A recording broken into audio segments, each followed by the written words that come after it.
절대 전략 해보겠습니다. 카카오페이 증권의 윤정식 부장입니다. 안녕하세요. 네, 안녕하세요. 네, 오늘 끝을 맺었는데요. 오늘 장 한마디 어떻게 정하셨어요? 네, 조금 더 확인이 필요한 시장이다라고 정해봤습니다. 연말에도 다소 좀 조심스러운 스탠스, 좀 신중하자 이런 의견 많이 주셨는데 계속 어떤 뭘 확인을 해야 될까요? 네, 우선은 사실은 금일 시장 같은 경우는 뭐 상승에 대한 기대감이 좀 더 컸고 상승을 예상하는 뭐 전문가들이 훨씬 좀 많았습니다.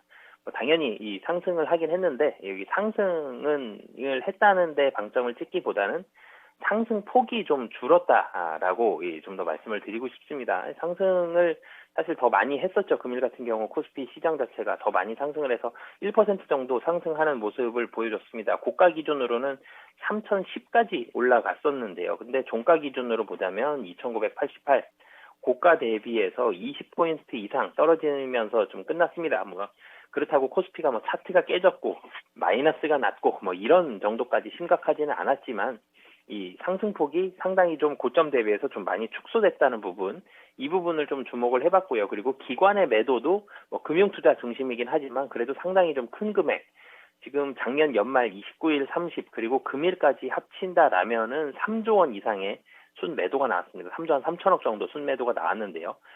기관의 순매도가 상당히 좀 거세다는 점, 이런 부분들을 봤을 때 실적 기대감이 유효한 상황이긴 하지만 그래도 좀 더 확인이 필요한 시장이다 라고 정해봤습니다. 네. 그러면 오늘 장에서의 특징적인 부분들 어떤 게 있을까요? 네, 뭐 좀 전에 말씀드렸지만 외국인이 매수한 부분은 상당히 좀 긍정적입니다. 뭐 새해 첫날부터 매수를 했고요. 매수 금액도 뭐 작지가 않습니다. 2,664억 원 매수를 했는데요. 그리고 외국인 매수가 들어온 점도 상당히 좋은데 여기에다가 전기전자, 시가총액 최상위 종목들이 포진되어 있는 전기전자 위주로 전기전자가 1,684억이거든요. 2,600억 중에 1,600억 정도의 전기전자로 들어왔다는 점, 그리고 그 외에도 뭐 철강금속이라든지 화학, 금융, 이 시총 상위 종목들 위주로 외국인 매수가 들어온 점은 긍정적이지만 좀 전에도 말씀드렸듯이 기관이 상당히 좀 가열차게 팔았습니다. 이 외국인이 1,684억을 매수를 했지만 전기전자를 기관이 5천억 원 이상의 전기전자를 매도하는 그런 모습을 보여줬는데요. 이 기관의 매도는 대부분 SK 하이닉스 그리고 삼성전자에 상당히 많이 집중이 됐습니다. 그러면서 이 SK 하이닉스가 사실은 조정이 좀 마이너스 1.9% 정도 났었고 삼성전자도 장중에 2% 가까이 상승했다가 뭐 0.38% 상승폭 상당히 좀 많이 줄어들었는데 이 상승폭을 줄여드는 부분 그리고 SK 하이닉스 마이너스를 만든 부분은 기관의 매도가 상당히 좀 가열차게 작용을 했다라고 보시면 되겠고요. 근데 이 전기전자 쪽으로 외국인의 매수가 집중이 됐고 기관의 매도는 전기전자 쪽으로 매도도 전기전자 쪽으로 집중이 됐습니다. 그럼 전기전자 쪽을 제외하고 봤을 때는 어떠냐라고 봤을 때는 시가총액 상위 종목들 중에서 1위부터 10위까지 중에서 삼성 SDI와 SK 하이닉스 네이버만 마이너스고 나머지는 사실 다 플러스거든요. 그리고 그 외에도 지금 1위부터 18위까지 봤을 때에도 그 두 종목이 사실 마이너스입니다. 전체적으로는 수급이 호조인 종목과 수급이 좋지 않은 종목을 봤을 때 호조인 종목 수가 압도적으로 좀 많다는 점, 그런 부분들은 좀 긍정적이다라고 보여지고요.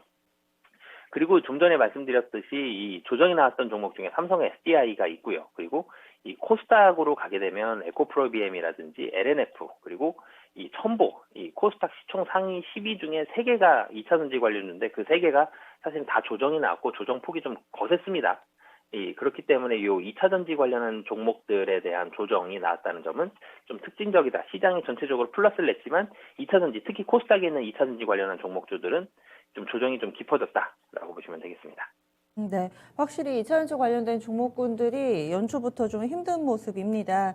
이번 주 이제 월요일이 끝난 거고요. 계속해서 주 중반, 후반으로 좀 접어들 텐데 한 주 동안의 주요 증시 일정들은 어떤 게 있을까요? 네, 우선은 이 1월 5일 미국의 12월 FOMC 의사록 공개가 되고요. 근데 FOMC 의사록보다도 사실 좀 더 많이 신경을 써야 되는 게 1월 7일입니다. 1월 7일에 뭐 물론 의사록도 신경을 써야 되지만 1월 7일에 고용 보고서 나오는데요. 최근에 사실은 이 테이퍼링 얘기할 때 고용보다도 더 많이 나왔던 게 물가였죠. 물가도 관련된 지표들이 발표가 됩니다. 1월 4일에 ISM 제조 PMI 그리고 1월 6일에 ISM 서비스 PMI 이 두 가지가 나오는데 근데 미국에서 최근에 이 물가 관련된 얘기가 많이 나왔지만 그래도 더 중요한 건 고용이거든요. 12월 7일 고용 보고서 그리고 FOMC 전체적으로 말씀을 드리면 이 1월 4일 제조업 PMI, 1월 5일 FOMC 의사록, 그리고 1월 6일 서비스업 PMI, 그리고 1월 7일 고용 보고서까지 사실은 화요일부터 금요일까지 테이퍼링 관련된 이슈들이 계속 나올 수가 있거든요. 이 부분 좀 집중해서 보셨으면 좋겠고요. 결론적으로 미국에서 자금이 얼마나 빨리 줄어드느냐 그 부분이 외국인의 매수 그리고 환율을 움직일 거고요. 그 환율이 외국인의 매수 의지를 어떻게 펼칠 수 있나 이런 환경을 조성을 해줄 거고요. 그리고 외국인의 매수에 따라서 국내 대형주들이 움직이기 때문에 이런 부분들 체크를 해보셨으면 좋겠고요. 그리고 1월 7일 이 삼성전자와 LG전자, 특히 삼성전자의 잠정 실적 발표가 되는데 삼성전자 컨센서스가 최근 들어서 조금씩 떨어지고 있습니다. 하지만 컨센서스가 조금 떨어졌다고 하더라도 그래도 15조 원 이상은 나올 것으로 보여지고요. 사실 15조 한 7천억 정도까지 작년 한 9월, 10월 정도까지 15조의 후반에 더 가까웠습니다. 하지만 이 컨센서스는 계속 떨어지면서 지금은 15조 한 1천억에서 2천억 정도까지 좀 떨어져 있는데요. 15조 원에 미치지 못하는 정도만 아니다. 그럼 삼성전자는 선방하는 정도로 아마 시장에서 볼 것 같고요. 뭐 시총 1위 종목이고 반도체도 그렇고요. 휴대폰도 그렇고 가장 대장주의 모습을 보여주고 있는 삼성전자이기 때문에 잠정 실적이 어떻게 나오는지 15조 원 이상인지 이하인지 여부로 좀 좋다 나쁘다를 좀 판단하시면 좋을 것 같습니다. 네, 기대가 어느 정도 있으면은 사실 슬슬 선반영되기도 하는데 먼저 연말에 좀 뜨거워서인지 요즘 주가 흐름을 봤을 때 실적 발표에 대한 시장 기대감은 어느 정도로 판단하고 계신가요? 네, 사실은 삼성전자가 오늘 기대감이 있었죠. 8만 전자 회복하느냐 이런 기대감도 있었는데 8만 전자를 회복을 하지 못했습니다. 뭐 고점이 79,800원까지 갔다 오긴 했는데요. 시장에서 이 실적에 대한 굉장히 큰 기대감을 가지고 있지는 않습니다. 왜냐하면 컨센서스가 조금씩 떨어졌죠. 근데 컨센서스가 떨어지는 종목들이 대체적으로 주가도 좀 많이 떨어져야 되는데 주가가 고점이 최근 들어서 고점이 한 8만 원 정도였는데 많이 떨어진 건 아닙니다. 그러니까 시장에서 주가에 대한 기대치도 좀 많이 떨어져 있고요. 하지만 연초 이후 부분에 있어서는 실적이 올라갈 것이다. 그러니까 4분기 실적에 대한 기대감은 조금 떨어져 있는데 연초 이후, 그러니까 22년도 1분기 실적부터는 어느 정도 좀 반등에 대한 기대감, 특히 반도체 가격에 대한 반등의 기대감들이 살아있기 때문에 실적에 대한 이 큰 변동성은 15조 원 이하로 나왔을 때는 아래로 하방 변동성이 나올 수 있습니다. 하지만 상방에 대해서는 가능성이 좀 낮고 지금 자리에서 조금씩 횡보하다가 반도체 가격이 좀 반등하거나 휴대폰이 굉장히 좀 잘 팔린다거나 이런 이 모멘텀들이 발생할 때 주가는 반등할 가능성이 좀 높다라고 보여집니다. 네. 그러면 한 주 동안의 체크 포인트도 삼성전자 실적 발표일에 맞춰서 좀 잡고 계신 건가요? 네, 사실은 뭐 어쩔 수 없죠. 삼성전자가 반등해야지 국내 시장 반등합니다. 삼성전자 오늘 0.38% 상승했는데 시장 상승하고 비슷하죠. 0.37% 시장은 상승했습니다. 그만큼 삼성전자 중요한데요. 3천선 회복 여부가 굉장히 좀 중요합니다. 심리적으로 3천선 위에가 있으면 국내 시장이 어느 정도 좀 회복을 했다라는 생각이 좀 들고요.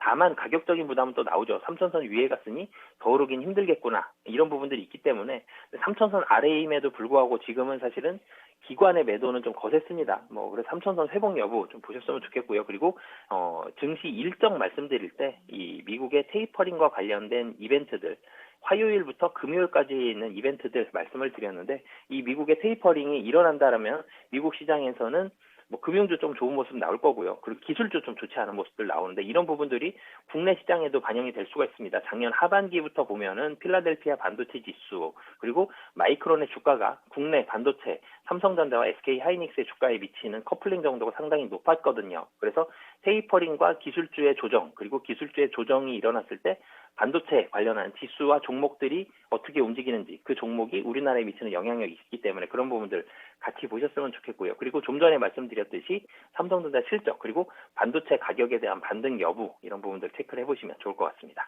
네, 알겠습니다. 체크 포인트 알아봤습니다. 그러면 한 주간의 절대 전략 세워주세요. 네, 1월 사실은 기대감이 많은 한 달입니다. 12월 달에 사실은 예상보다 좀 좋지 않은 그런 모습들, 기대감은 좀 많았는데 특히 연말 가면서 개인 매도도 좀 많이 나왔었고요. 근데 1월 달에 기대감이 있었지만 그래도 체크해야 될 부분들 많고요. 피해가야 될 장애물도 많습니다. 그렇기 때문에 천천히 신중히 확인하면서 이 투자를 진행하시면 좋을 것 같습니다. 네. 다음 시간에 뵙겠습니다. 고맙습니다. 네, 감사합니다. 이럴 효과 막연한 기대를 하면서 적극적으로 시장에 뛰어들기보다는 괜찮은지 계속해서 시장 그 바닥을 두드리면서 신중하게 대응 전략 세우자 이런 의견 나왔습니다. 여러 가지 체크 포인트들이 있는데요. 이것들이 다 산발적으로 흩어져 있는 게 아니라 거의 톱니바퀴처럼 맞아 떨어집니다. 삼성전자 주가가 올라야지 코스피 3천선까지 가는 길이 조금은 더 순탄할 테고요. 이 와중에 또 미국 쪽에서 테이퍼링과 관련해서는 어떤 코멘트가 나올지 이 부분도 또 3천선에 가는 길목에 큰 영향을 미칠 수가 있겠죠. 이렇게 한 주 동안에 봐야 될 그 중심을 잘 잡아봤습니다. 오늘도 수고 많이 하셨습니다. 지금까지 다양한 투자 판단에 대한 도움 말씀드렸고요. 종목의 상승 하락을 보장하지는 않습니다. 증시, 이 투자를 하는 데 있어서도요. 여러분들 한 해 목표를 좀 작성해 보시면 어떨까요? 그래서 연말에 그 부분을 다시금 체크를 해보시면 더 뿌듯하실 것 같아요. 아직 계획 안 세우신 분들은 오늘도 늦지 않았습니다. 종목에 대한 고민은 이어지는 진짜 쉬운 진단 시간에 해드릴게요. 전 여기서 인사드립니다. 함께해 주신 여러분 고맙습니다.